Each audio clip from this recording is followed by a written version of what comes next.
Let's have a look. Yeah, we are live. Okay, we are live. We are rolling both on Facebook Live and on Zoom, as well as on Torah Anytime. Thank you very much for Torah Anytime for hosting this year. Tonight, we're going to be seeing a few things about Parshas Mikeitz, maybe a few things having to do with Hanukkah as well. So let's start with the first thing. You read a very strange story. After 2 years, Yosef has been now 2 years, we're page 222 in the Art Scroll Chumashim. Yosef has now been in prison for an additional 2 years in prison. He was about to get out. He asked the wine butler, please mention me to Pharaoh. I've done nothing wrong. Why am I here? And the wine butler says, okay, no problem. I will mention you to Pharaoh. Forgets. Now, it's funny actually. There's certain things you can forget and certain things they say, sometimes you forget it's like an oops, but there's like a very big oops. Okay, but he forgets. Anyway, so the wine butler has forgotten, and now 2 years have passed. And now that these 2 years have passed, the question is what happens? Pharaoh has a dream in the night. And in his dream, he's standing by the river. And from the river come out 7 beautiful looking cows, fat, healthy looking cows. And then afterwards, you have another 7 cows that come out, scrawny, thin, horribly looking. And those cows swallow up the thin cows, the fat cows. The thin cows swallow up the fat cows. And Pharaoh wakes up. And then Pharaoh goes back to sleep and he has a second dream. And there are 7 sheaves, or 7 ears of grain that come out, beautiful, sprouting on a single stalk, healthy and good. And then another 7 ears, thin and scorched by the east wind, comes out. And then the 7 ears of grain, the thin ears of grain, come out. And they eat the 7 fat things of grain. And at that point, Pharaoh wakes up. Pharaoh wakes up, and behold, he's had a dream. And he wakes up in the morning, and he's all tzamish by this. And he calls everyone together. He says, guys, we need to have a meeting. What is this all about? And he tells everyone his dream. And everyone's like, I don't know, interesting dream. But we don't know what it is. Until the Saramashkim remembers. And the Saramashkim, the wine butler, says, hey, I remember a guy that knows how to interpret dreams. I got a good idea. Why don't we get the guy from prison? Some kind of low-life Jewish kid. And they get him out, and he interprets the dreams properly, and then he becomes the viceroy. That is the story that we're going to be dealing with in the main tonight. So let's start with the first question. The first question is, you see over here the story with Pharaoh. Pharaoh seems to get very, very worked up about this dream. Why are you so worked up about this dream? I don't know about you, but I've had dreams once or twice where I've really gotten worked up. You wake up in the morning and you had like a dream of some kind of impending tragedy, and you wake up in the morning, you're like, ooh, that was a horrible dream. Sometimes you dream at night and you dream like absolute rubbish. Have you ever had that where you dream at night and you wake up in the morning like, I think I even once woke up laughing. I'm like, what was that all about? That was just so silly and ridiculous that you wake up thinking to yourself, what? And and sometimes you don't even remember. You wake up and you're like, that was ridiculous. I can't even remember what it was. All I remember was, even in my dream, even my dream is saying to me, this is stupid. When even in your dream you think to yourself, this is ridiculous, it's really ridiculous. So Pharaoh wakes up and he has his dream. 7 fat cows, 7 thin cows, 7 ears of wheat, 7 thin, 7 fat ones. The thin ones eat the fat ones. And Pharaoh wakes up and he goes, oh my goodness, he calls together this emergency cabinet meeting. Imagine Boris Johnson calling together an emergency cabinet meeting. I had a dream last night. Yes, a dream. It was scary. It was terrifying. And it was also very much troubling. Yeah, he always says things in 3. It says he uses the rule of 3 a little bit too heavily. So he says, and he tells his cabinet, I had a dream last night about 7 fat cows and 7 thin cows. I'm confused by it. Very much confused. What does it mean? What does it mean for COVID? Pass. You tell me. My son always likes to quote that one. There was some kind of journalist that asked him a question about someone. What do you think of so-and-so? Well, I don't know the man. I don't know. Pass. What do you think of it? That was basically what he said to him. Pardon? Well, why should I be on the spot if I can put you on the spot? Yeah, but he gets very, very flustered. And what's he getting so flustered for? For a dream that seems to be A, almost meaningless, and B, doesn't seem to have anything in it that should really fluster him. So Schwab says a very important idea. And this idea is an idea which we're going to connect to Hanukkah as well. And the idea is the following.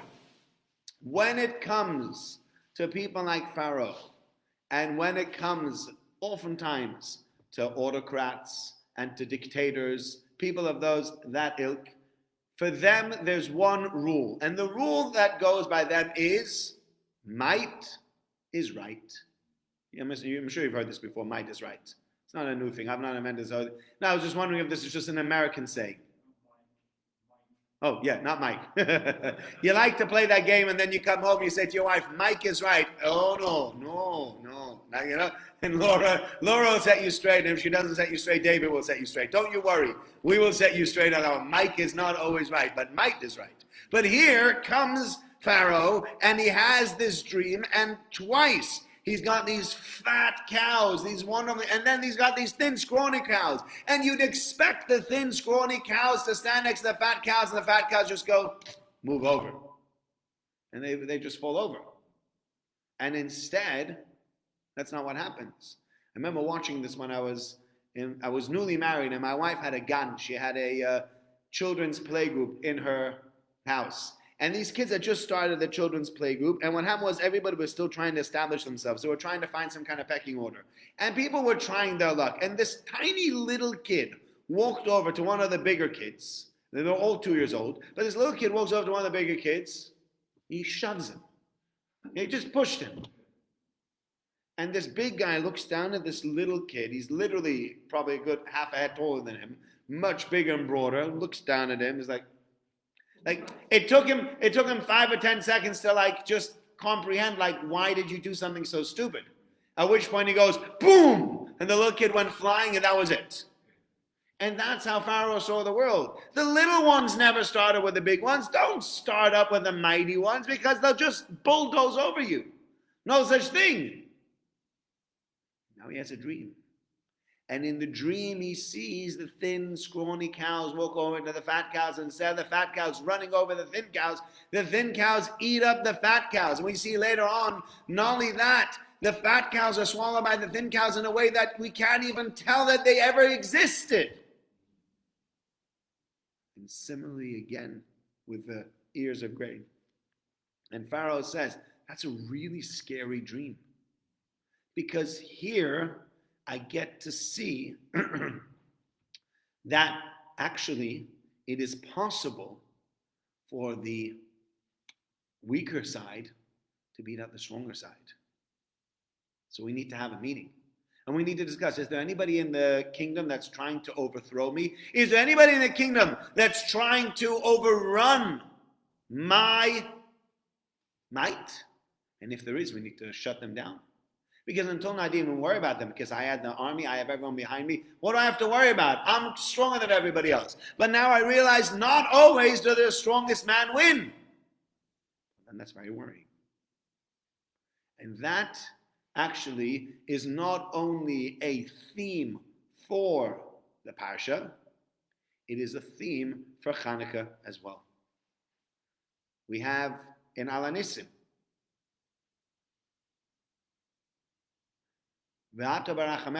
you with your great mercy, you stood by them in the time of their tsaros, in the time of their oppression. Ravta es rivam, you fought the fight, dantas dinam, you judged the judgment, nakamtanes nikmosam, and you avenged their revenge that they wanted to take.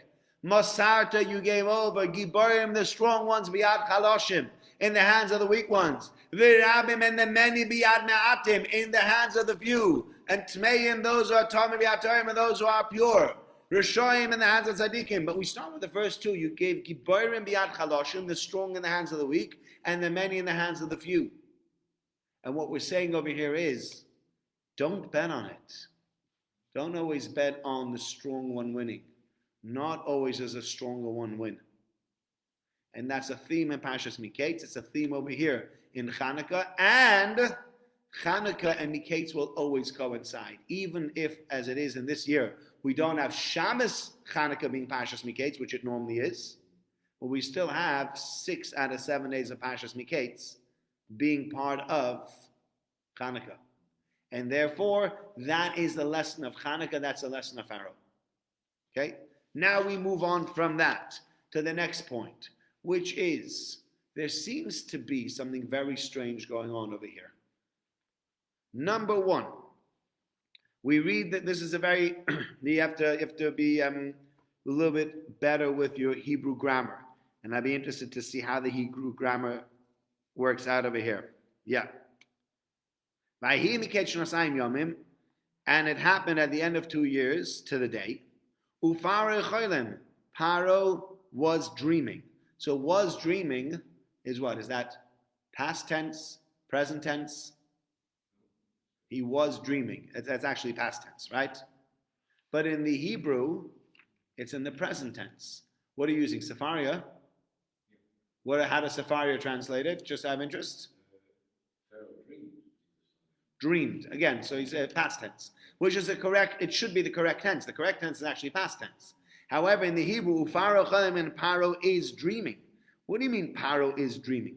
Paro dreamed, past tense, but he is not dreaming currently. We're saying Paro is dreaming. Something about Pharaoh, what does that mean? He is dreaming. Question number one. Question number two. Pharaoh has this dream. And it seems nobody can interpret the dream for Pharaoh. Why not? It's not such a complicated dream. This is not like a dream where everybody should be sitting and scratching their head and saying themselves, gee, I wonder what this means. He's got all these necromancers and he's got all these magicians and he's got all these clever men all around him. And he says to them, gentlemen, here's my dream. What does it mean? Don't know. Yeah? What was that all about? And even when they do give him a dream, when they give him interpretation, Rashi says, I'll read it in the English over here, there's a footnote. There were interpreters galore, but no one could interpret it satisfactorily for Pharaoh. Nobody interpreted it in a way that Pharaoh felt comfortable. So what did they say? They said you're going to have 6 daughters, and then you're going to bury those 6 daughters. Or they said something, you will fight 7 wars. There were all sorts of things here that they're trying to tell Pharaoh about, and Pharaoh is not happy with any of them until Yosef shows up. And then Yosef gives him an interpretation for the dream, and Pharaoh is very happy with this interpretation of the dream.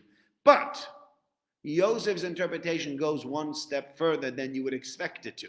And I think this is something that we have discussed in the past, and is one of the questions that many, many people discuss about this idea of the dream, which is, what should happen over here is the following.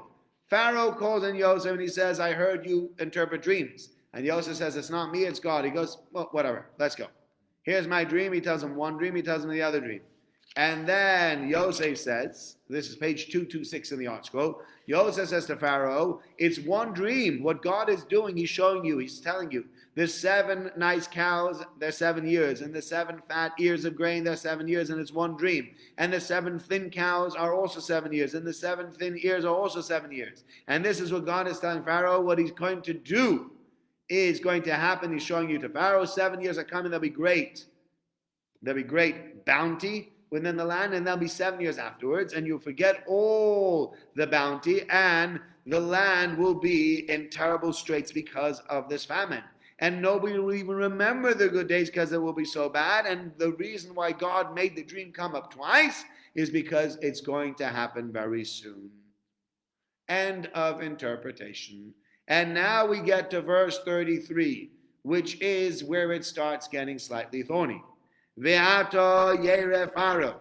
And now let Pharaoh seek Ishnovam v'chacham, a wise and discerning man, v'shisei al etz Mitzrayim, and let him set him over the land of Egypt to be in charge of the land of Egypt. And Pharaoh should go ahead and he should put people all over the land, and he takes in all the land, he should gather all the grain together, and this guy will be in charge of it, and he will hold it together, and then when it will become, he gives them this whole elaborate financial plan.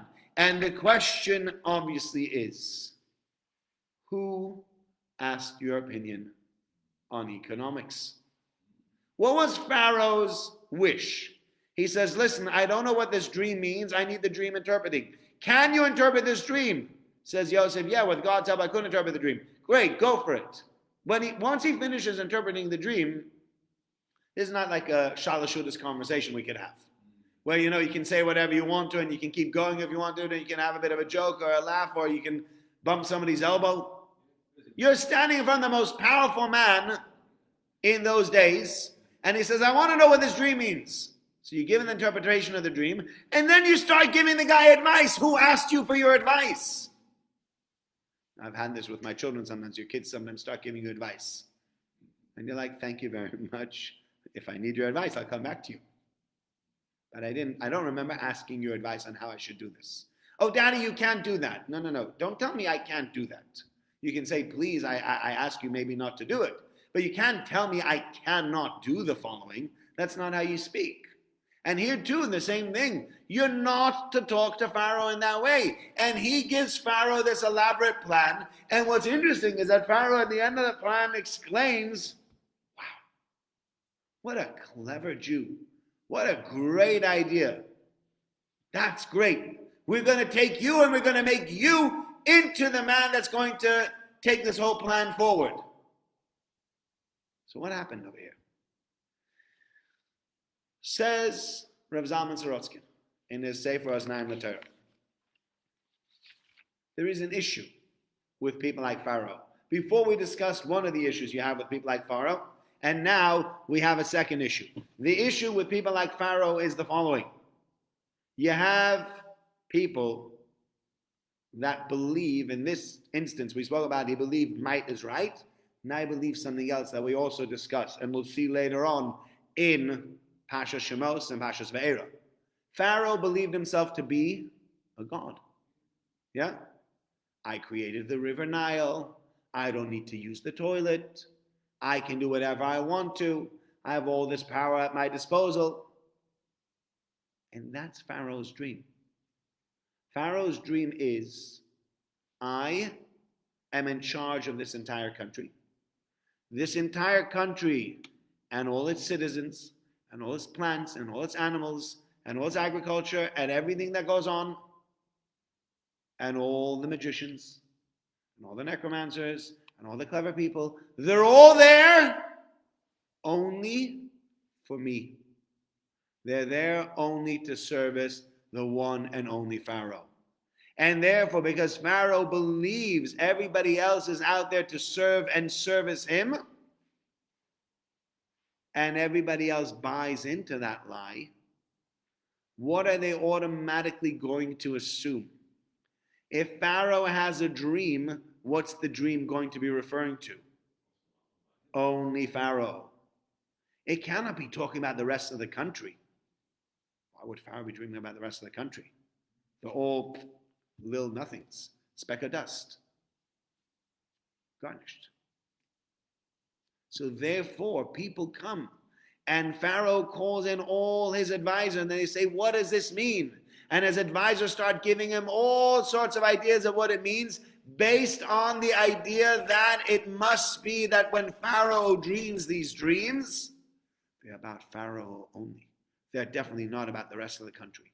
And so they say to Pharaoh, listen, maybe the dream means that you're having 7 daughters, and maybe it means you're going to go to wars.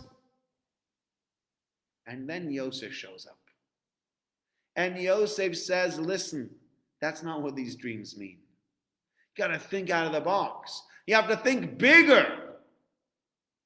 You know what else you have to think about? To think about the rest of the country. And here God is sending you a message, not to you. But that took a paradigm shift that nobody else had.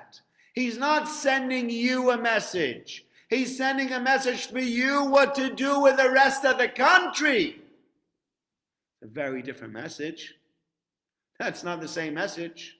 And therefore the message is not about you and not about your daughters and not about your wars. It has nothing to do with you, Pharaoh. God is sending you a message once and he's sending you a message a second time. This is how you're going to be able to safeguard your country from starving. If you listen and you do it, great. And if you don't listen and you don't do it, then it won't happen. And now Yosef has to start giving advice. Because if he doesn't give advice, Pharaoh's going to be like, oh, all right, I'm supposed to save the country. I guess I'll have enough food. No, not you. It's not about you. Come to your senses. Not everything is about you. It's about the country. So he goes, oh, it's about the country. So what does that mean? It means you need to set up officers, and they need to gather in all the grain, and any extra grain needs to be stored, and stored in a way that is going to remain, and that it's not going to get totally eaten up by whatever it might be. And then once you have that grain at the end of the 7 years, you take out that grain and you feed the country, and people aren't going to starve.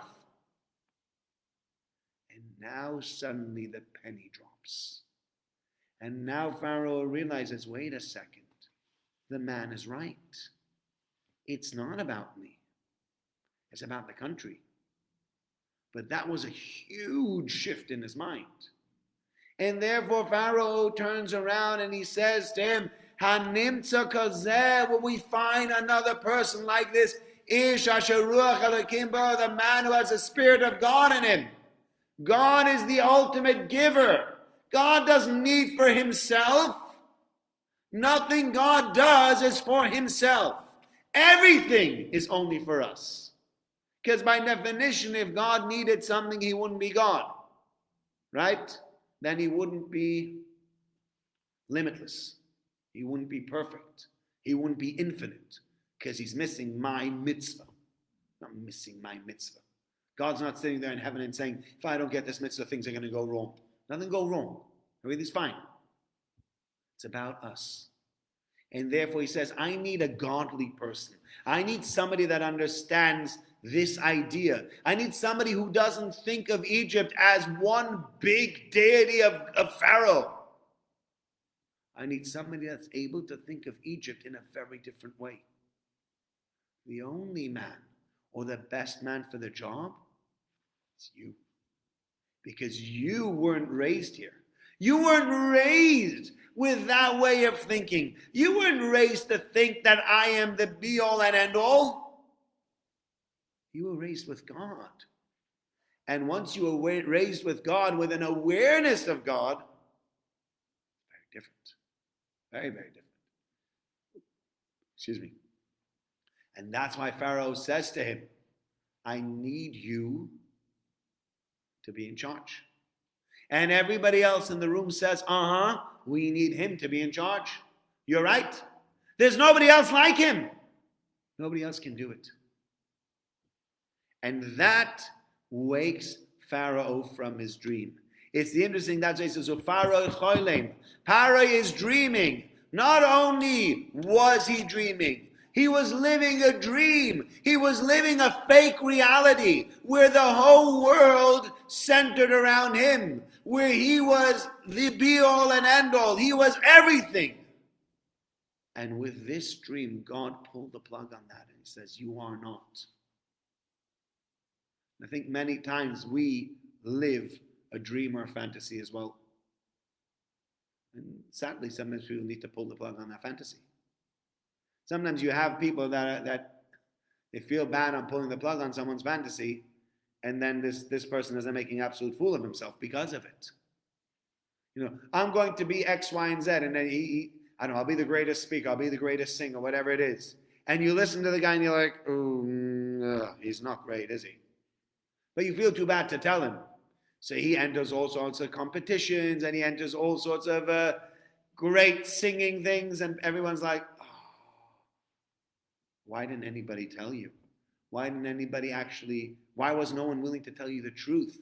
Would have saved you so much embarrassment.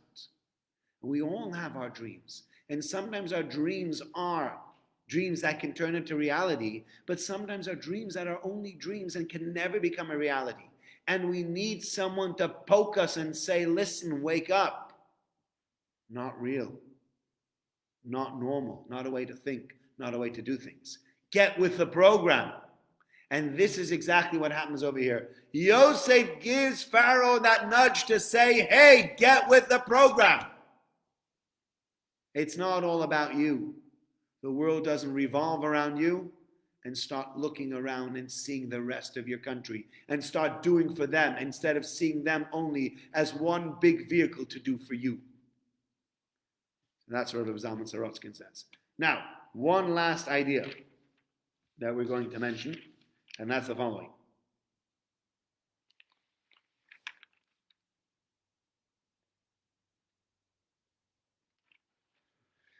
Pharaoh says to Yosef the following. This is on page 224, verse 15. Pharaoh says to Yosef, I dreamt a dream of so there's nobody there to interpret the dream. I heard about you saying, I heard about you saying that you're able to listen to a dream and you're able to interpret the dream. Yosef says to Pharaoh, no, it's got nothing to do with me. Elokim yanesh shlom Pharaoh. God will interpret this dream. God will see to the peace for Pharaoh. And Pharaoh says, all right, well, let's go. Pharaoh tells Yosef, here's my dream. He tells him the dream. What is it over here that Yosef is saying to Pharaoh? It's nothing to do with me, it has to do with God. And here, Rav Yaakov Kamenetsky actually speaks about it. He says, again, coming back a little bit to Hanukkah, he mentions that we have two types of candles that we light. Hanukkah candles and Shabbos candles. And they're very, very different in what they are. Why do we light Shabbos candles? Why do we light Shabbos candles? Correct, to bring light into the house. And that has two reasons, two aspects to it. Number one, the aspect of giving cover to Shabbos. When it's nicely lit up, that gives honor to Shabbos. Number two, Shalom Bayis, peace in the home. If you don't have light and you start tripping over things and start falling over or stepping on things and you start blaming each other, why didn't you pick up after yourself? Why don't you pick up after the kids? Why do I always have to step on the Lego? It's horrible. You ever step on Lego? You ever stepped on the little Lego? I don't know why they make them so hard. Why do you think they make the Lego so hard? I guess they don't want them to crack like some other toys when you step on them. When the others step on the Lego, like, ow, what was that? So you have light. And the light is there for you to enjoy. The light is there to give cover to Shabbos, and it brings Shalom Bayis, etc., etc. What's the other set of lights that we have? The other set of lights that we have are the Hanukkah candles. And the Hanukkah candles are exactly the opposite. What happens with the Hanukkah candles? Can't use them. We have no permission to use our Hanukkah candles. We only like to look at them. Now, what do those two candles symbolize? And which one's more important?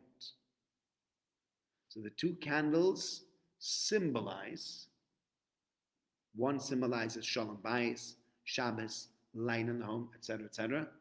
The other symbolize the candles in the temple, right? The candles in the temple, even though it was a 7 and not an 8-branch candelabra, but the candles in the temple, you had no right to use those candles. You couldn't just go into the temple and take your book with you and sit down next to the menorah and read it. Plus, they wouldn't let you in there, but you just can't use that. So let's say you only have, God forbid, not you, somebody only has enough money for one thing. Either Shabbos candles or Hanukkah candles. Which one should he light? Which one of the two is more important?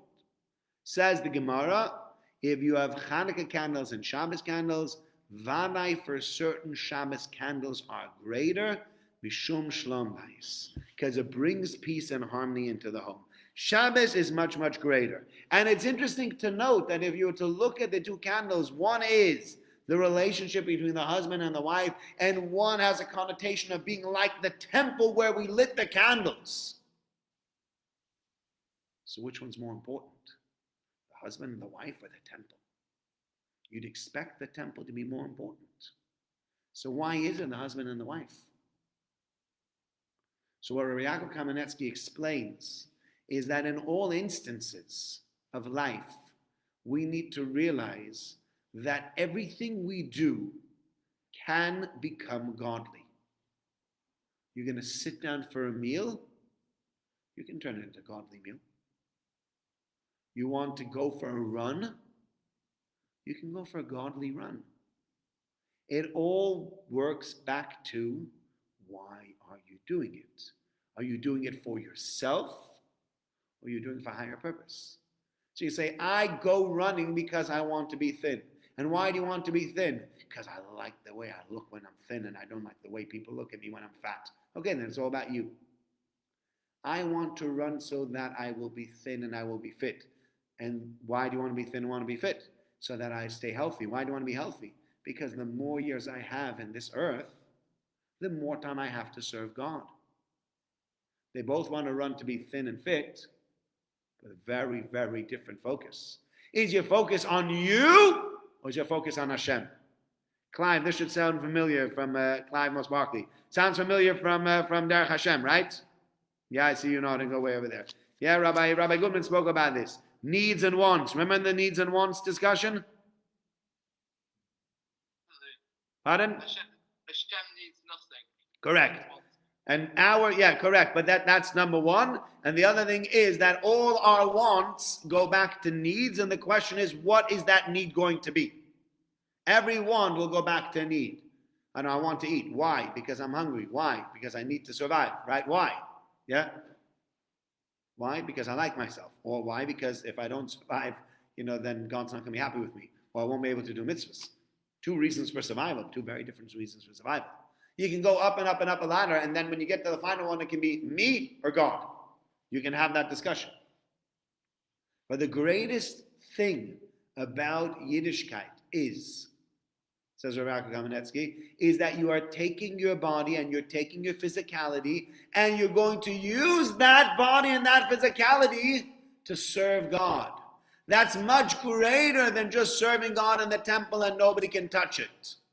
Many religions believe in celibacy or believe in asceticism or whatever you're going to call it. Keep away from all things. You want to be holy, you can't sit down on Friday night and have a nice single malt. You want to be holy, you cannot drink a nice red dry wine on a Friday night. You can't have a beautiful slice of meat. You cannot have a nice piece of fish. You can't dip 6 pieces of challah into hummus, whatever it is you're going to do on Friday night. That's not godly. You want to be godly? You can meditate. You can pray, you can learn.